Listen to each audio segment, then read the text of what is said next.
ऐसे साधक को, अपने मन को, अगर थोड़ा भी मन विषय अभिलाषी है तो चाहिए तपस्या के द्वारा विषयी मन को मार देना और निर्विषयी मन को बनाकर परमात्मा में लगना चाहिए। लड़ाई लड़ते लड़ते लड़ते लड़ते कभी न कभी तो हम विजय प्राप्त करेंगे ही, पर हमें लड़ाई नहीं छोड़नी है, हमें संकल्प नहीं छोड़ना है, हमें गलत कामों के छोड़ने का संकल्प करना है। अगर हम गिर जाते हैं तो फिर खड़े होते हैं, फिर संकल्प बनाते हैं। बहुत जन्म ऋषि मुनि साधना करके तब इस माया पर विजय प्राप्त करते हैं। अगर हम इसी जन्म में कलयुग की कृपा से, कलयुग की कृपा से, कलयुग समयुग आन नहीं, जो नर कर विश्वास, कलयुग के समान कोई महान युग नहीं, क्योंकि इस युग में 10-10 हजार वर्ष तक तपस्या करने का फल मिलता था, वो कुछ दिनों में मिल जाता है, चंद दिनों में तपस्या करने पर मिल जाता है, क्योंकि हमारी आयु ही 70, 80, 90, वहां 10,000 वर्ष तो तपस्या करते थे, यहाँ तो आयु ही 70, 80, 90 है।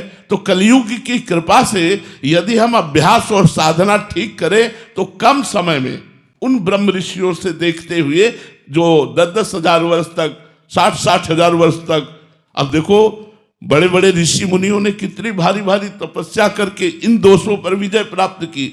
आज हम भगवान नाम कीर्तन, भगवान नाम जब, भगवत कथा, साधारण जीवन व्यतीत करते हुए असाधारण स्थिति को प्राप्त हो रहे हैं, तो कलयुग की कृपा नहीं तो और क्या है। तो हम कलयुग की कृपा से इसको दोषी ही ना ठहराएं, ये बड़ा कृपावान भी है।